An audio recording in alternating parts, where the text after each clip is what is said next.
Here's chapter or section 7.4. We're going to continue with working on logs and talking about the properties of log.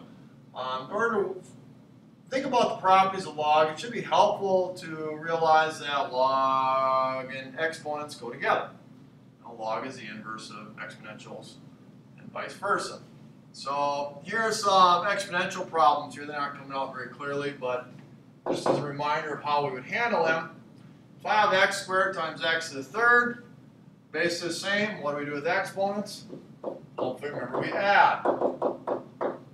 We get x to the fifth. This one's not showing up very clearly. This is what it is, x squared to the third.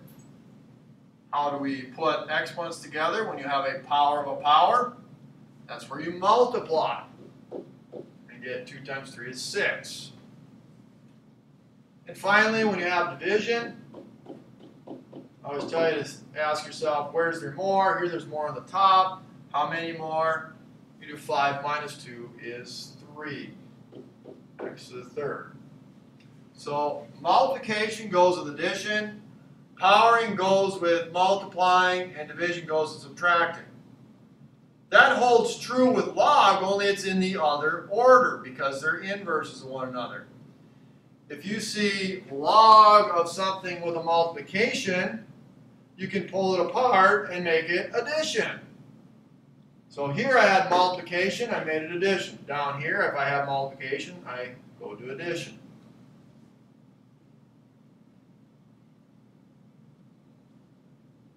Up above, I had 2 powers of x, and I made them 1. Down below, I had 1 log, and I made it 2. So you see how it's kind of going the other way. Division, I had subtraction up here. Here's division, quotient, division. I end up with subtraction. And powering, that's the middle one right up top here. We multiply. So if you got powering, what you end up doing is multiplying. You can take that power and put it up front. So logs and exponentials are related to one another. Therefore, your properties are related to one another. Now, you're going to be able to need to work both directions here on these properties. Sometimes you'll have a single log, and you'll want to turn it into multiple logs. Sometimes you might start here and have to go here. Other times you might start with multiple logs and go the other direction. When you have single logs and you turn it into multiples, that's called expanding. And when you have multiple logs and you turn it into one, it's called condensing.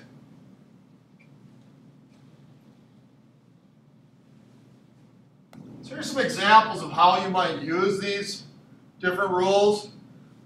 Example 1, I've got log base 6 of 4 plus log base 6 of 9. Well, I don't know what log base 6 of 4 is. I know it means 6 to some power is 4, so I know my answer there is less than 1, because 6 to the first is 6, and I want to do 6 to some power, get 4. The other one, I want to do 6 to some power, get 9. So I know that's going to be 1 point something, because 6 to the first is 6, and 6 squared is 36. So I'd be guessing that this answer is, probably around 2, because this is going to be point something here. This is going to be 1 point something here. When you add them up, you're going to get 2. Well, turns out you can figure out exactly what it is if you understand the rules. As long as the bases are the same, log base 6, log base 6, you can rewrite this as 1 log base 6, put it together, and take the 4 and the 9, and adding turns into multiply. So this is really the same as log base 6 of 36, which I know is 2 because 6 squared is 36. 6 to what power is 36? 6 to the second. So the answer to that is actually 2. Example 2, it's just got a plain old log, which means log base 10. It's got, you might want to put that there to help you out. It's got a power out here. When it has a power out there, I know that I can move the power out front and rewrite it as 2/3 times log base 10 of 0.01. So that power turns into multiplying. Powering a log is the same as multiplying that log by the number you're powering by.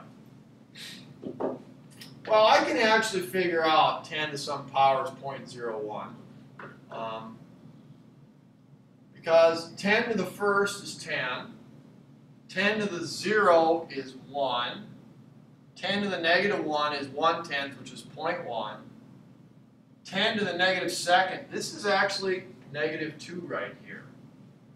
10 to some power is 0.01. That's what this is saying right here. That would be 10 to the negative second. Because 10 to the negative second is 1 over 10 squared, which is 1 over 100. And 1 over 100 is the same thing as 0.01. This is 1 in the 100th spot. So I can rewrite this as 2/3 times negative 2, which gives me an answer of negative 4/3. So the first one was 2, second one's negative 4/3. There are other ways to do the second one. I could look at the 0.01 as 1 over 100 and then pull it apart. But I'm doing that on example 3 here, so I just thought I would show you that 10 to the negative second is in fact 0.01. Example 3 has division. So I can pull that apart and make it subtraction. I can say this log base 3 of 1 over 81 is the same as log base 3 of 1 minus log base 3 of 81. Now, log base 3 of 1, I can do that. 3 to some power is 1. We worked on that for graphing. 3 to the 0 is 1. Minus 3 to some power is 81. 3 to the 4th is 81. You probably could have got this one without pulling it apart because you could have said 3 to the what is 1 over 81. And we did problems like that where you go, all right, 3 to the 4th is 81. The negative flips it over. So you probably knew it was negative 4, but I want to show you another way to get the answer using the properties. So we want to get these properties or these rules down today. Example 4 is a common math team type of problem. A couple of ways to do it. Looks like it's very lengthy. This right here just stands for that's what the pattern is. You've got some number on top and you've got one more than the number on bottom. That's what this pattern is. 1 over 2, it's one more on the bottom. 2 over 3, it's one more on the bottom. Well, you could split this apart, this log of 1/2. You could turn it into log of 1 minus log of 2. And you could do that for the next part here. You could take log of 2/3 and turn it into plus, there's a plus here, log of 2 minus log of 3. And you can do that for the next thing here.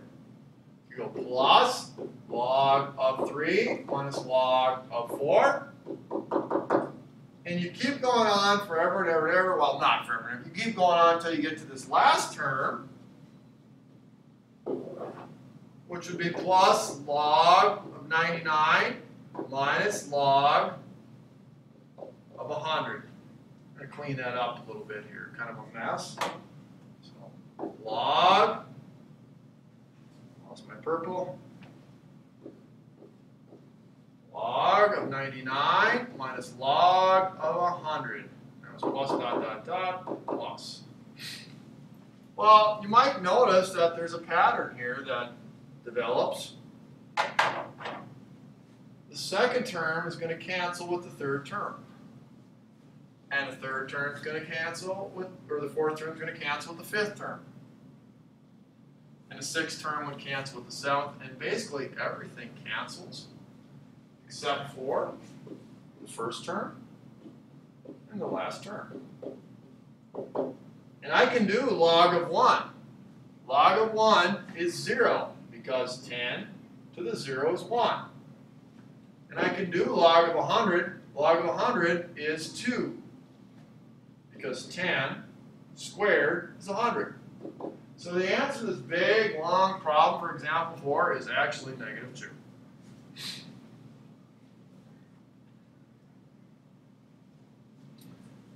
Okay, now we're going to move on. We're going to expand the logs using the properties.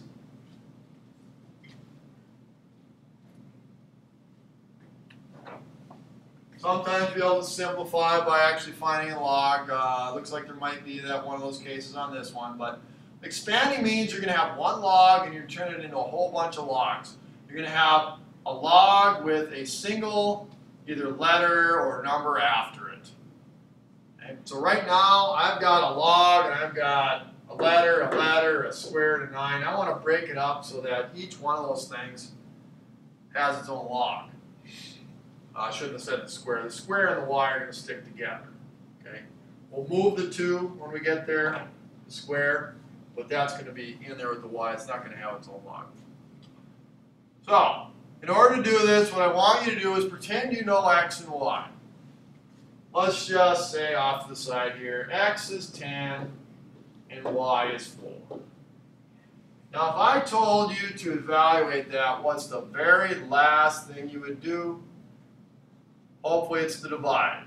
Hopefully you would do 4 squared first. Then you do 9 times 16. And then you divide.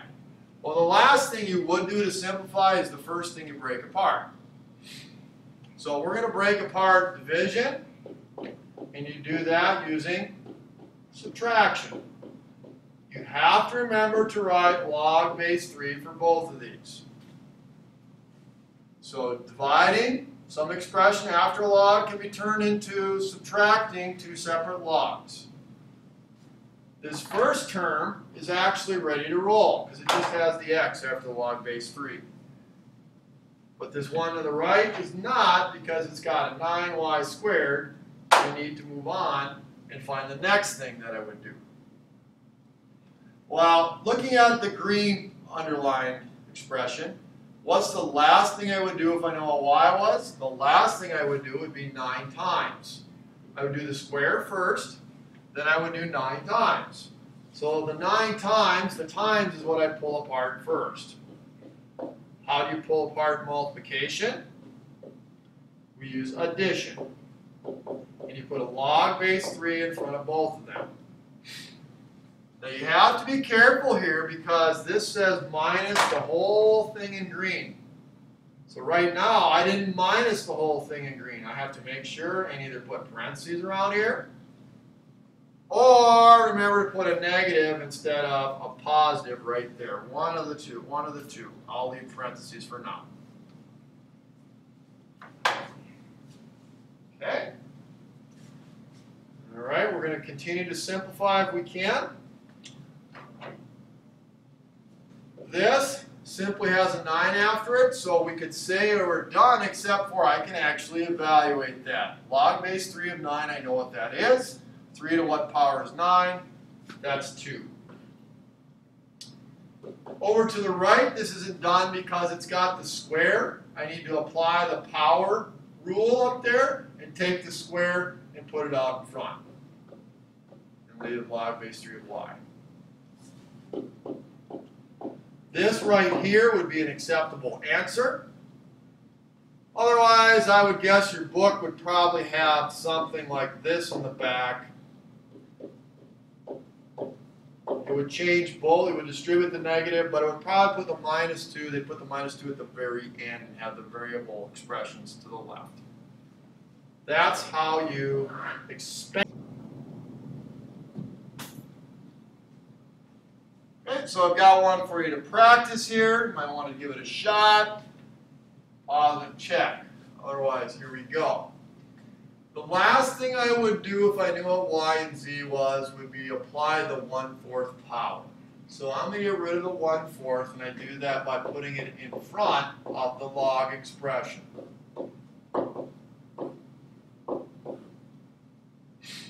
The next thing I would do is get rid of the division, because if I had my choice between subtract and division, I would subtract first on this one because it's got the all over division. And I would do the divide last. So I'm going to pull apart the division. And how do I do that? Well, I take the top, which is y minus 2, and then I put minus log base 2 of, I guess I don't need parentheses after that because it's just a z. So we got y log base 2 of z.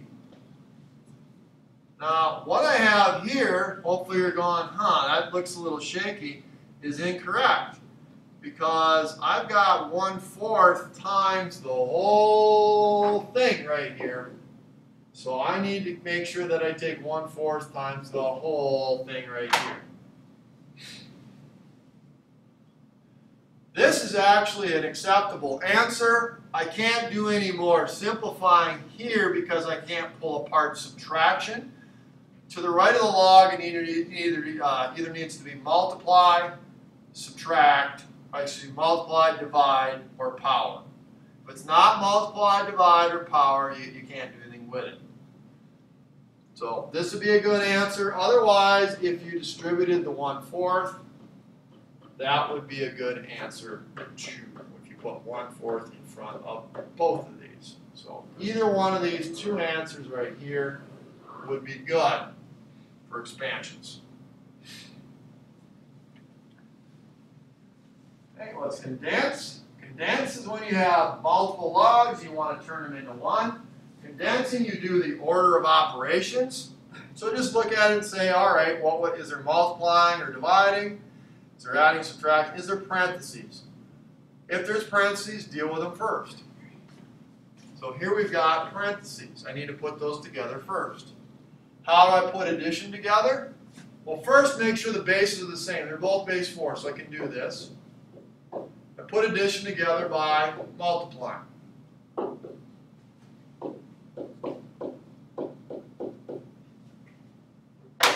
myself a little more room here.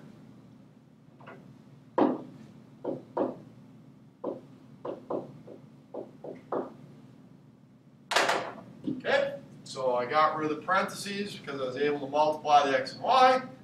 Now I've got adding, subtracting, I got multiplying. I need to deal with the multiplying next. So where's the multiplying? Here, here, here. How do I condense multiplication? I move each of the numbers in front to the exponent. So it becomes x cubed. It becomes log base 4 of y to the 8th minus log base 4 of, careful, you have to take both of these to the 6th. So it's x to the 6th, y to the 6th.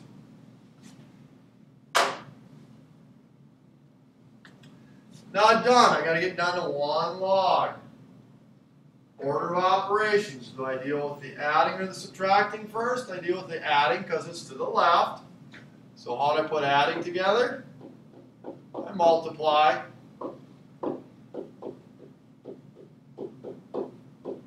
And finally, I have subtracting. How do I deal with that? I write it as a dividing problem with one log. Now, the people that make mistakes write log base 4 on top and log base 4 on the bottom. That's the mistake I see all the time on this. Make sure you only write one log base 4, and then you should have x to the third, y to the 8th on top, x to the 6th, y to the 6th on bottom. This is a pretty good answer. It's not totally done though, because you can certainly simplify the x's and y's. Where are there more x's? On the bottom by 3. Where are there more y's? On the top by 2. So it should be log base 4 of y squared over x to the third. This is my of part right there. That x to the third is not the base. It's log base 4 of y squared over x to the third. The final thing we have to do is the change of base formula, our most important formula of the chapter. It actually allows us to evaluate logs that we normally wouldn't be able to. 3 to some power is 8. I don't know. I know it's a little under 2 because 3 squared is 9. So you can come up with the evaluation by breaking this into 2 pieces. The base goes at the bottom, and then the of part goes on top, and you just write it as 2 logs. So if you do log of 8 over log of 3 in your calculator, you can figure out the answer. And this would be log base 10, log base 10. Or, if you felt like using the natural log key, you could do natural log of 8 over natural log of 3. You could use any base you want. Here I've got log base 2, log base 2. If for some reason that was going to make it really easy, I could do that. It's not going to make it really easy, so I wouldn't necessarily use log base 2. But the point is, I could use any base that I want. This one, I would just plug that straight into the calculator, so I'll show you that's done, and plug in log of 8 over log of 3. I've got log 8, parenthesis, divided by log 3, parenthesis. Enter, and you get about 1.893. And I said it should have been a little less than 2 because 3 squared is 9. You can verify that that works. 1.89, 3 to the 1.8927, that should equal 8. 3 to the, do second, negative. Press enter, and you can see I do in fact get 8. Example 8, you could do the exact same thing. You could split this into log of 9 over log of 27. But you don't need to. I recognize 9 and 27 as both being powers of 3. So it would actually be pretty slick if I wrote log base 3 of 9 over log base 3 of 27. Because those are two things I can do in my head. 3 to what power is 9? 2. 3 to what power is 27? 3. The answer to that should be 2/3. You can verify that by putting log of 9 over log of 27 in my calculator. Log of 9 divided by log of 27. Enter. There it is, 0.6 repeating, 2/3. It's got the 7 at the end, that's just your calculator rounding. I think I got one more.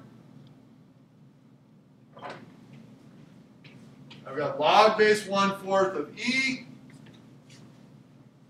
You could rewrite this as log of E over log of 1/4. But what would be kind of cool to note on this one is you can actually use natural log on top and bottom. Why is that cool? Because natural log is log base E. And what's log base E of E? Log base E of E is 1, because E to the first is E. So this turns into 1 over natural log of 1/4, or 0.25. I still need to use my calculator on that, I just don't need to type quite as much in there. So I would do 1 divided by ln 0.25, or you could put in 1/4, and that gets me negative 0.721. Approximately negative 0.721. That's how you apply the change of base formula. We're going to use that change of base formula when we're actually going backwards to solve.